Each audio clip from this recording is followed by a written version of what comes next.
बच्चों आज हम करेंगे संस्कृत के पाठ 7 सप्तमः पाठः पाठ 7 चित्र प्रदर्शनी के नए शब्द तथा अभ्यास कार्य।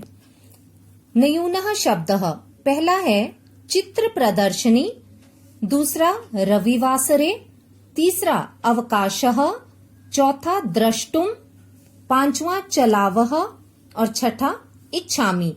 तो बच्चों इस पाठ में आपको कोई शब्द अर्थ नहीं दिए गए हैं, लेकिन मैंने जब आपको पाठ समझाया था तो उसमें मैंने शब्द अर्थ भी समझाए थे और जिन जिन शब्दों के अर्थ मुझे आपको समझाने थे वो रेखांकित करके मैंने उसमें लिख भी दिए थे और आपको इसकी फोटो भी भेजी जा चुकी है। तो आप वहां से शब्द अर्थ याद कर लेंगे। आपको मैं एक्स्ट्रा कोई शब्द अर्थ नहीं दे रही हूं क्योंकि आपको आपके एग्जाम में, आपकी परीक्षा में वही शब्दार्थ आएंगे जो आपकी किताब में दिए गए हैं। तो आइए चलते हैं अभ्यास कार्य की ओर। अभ्यास कार्य में पहला प्रश्न है विद्यालय अनेकानि चित्राणि सन्ति। विद्यालय में अनेक चित्र हैं। एतेषां नामानि संस्कृतेन अत्र लिखन्तु। एतेषां इनके नाम संस्कृत में अत्र मतलब यहाँ लिखिए। तो बच्चों आपको यहाँ से चित्रों के नाम, कौन कौन से चित्र दिए गए हैं उनके नाम भी दिए गए हैं, उन नामों को आपको यहाँ पर लिखना है। देखिए ये नाम किस तरह से हैं। पुष्पम, गृहम, पत्रम, वृक्षः, पादपः, मेघः, जलम, तारकम, दूरदर्शनम, संगणकम, विमानम। पुष्पम मतलब फूल, गृहम घर, पत्रम पत्र, वृक्षः वृक्ष या पेड़, पादपः पौधा, मेघः बादल, जलम पानी, तारकम तारा, दूरदर्शनम टेलीविजन, संगणकम कंप्यूटर, विमानम हवाई जहाज। तो आपको इस तरह से ये नाम यहाँ पर लिखने हैं। अगला प्रश्न है अत्र विभिन्न चित्राणि सन्ति। यहाँ पर आपको चित्र दिए गए हैं। मंजूषायाम नामानि अपि लिखितानि सन्ति और आपको यहाँ पर इस हेल्प बॉक्स में उनके नाम दिए गए हैं।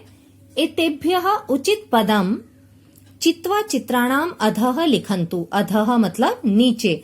तो आपको यहाँ से मदद लेकर इन चित्रों के नाम लिखने हैं।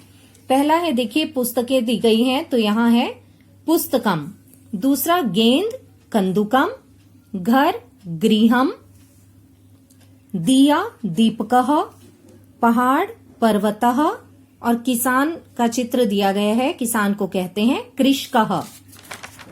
अगला है पंखे का चित्र, पंखे को कहते हैं व्यजनम, पेड़ वृक्षः, टेलीविजन दूरदर्शनम, नाव का चित्र है, नाव को कहते हैं नौका। तो इस तरह आपको इन चित्रों के नाम लिखने हैं। अगला है प्रश्नान पठित्वा वदन्तु लिखन्तु च आम न। आम मतलब हाँ और न मतलब नहीं।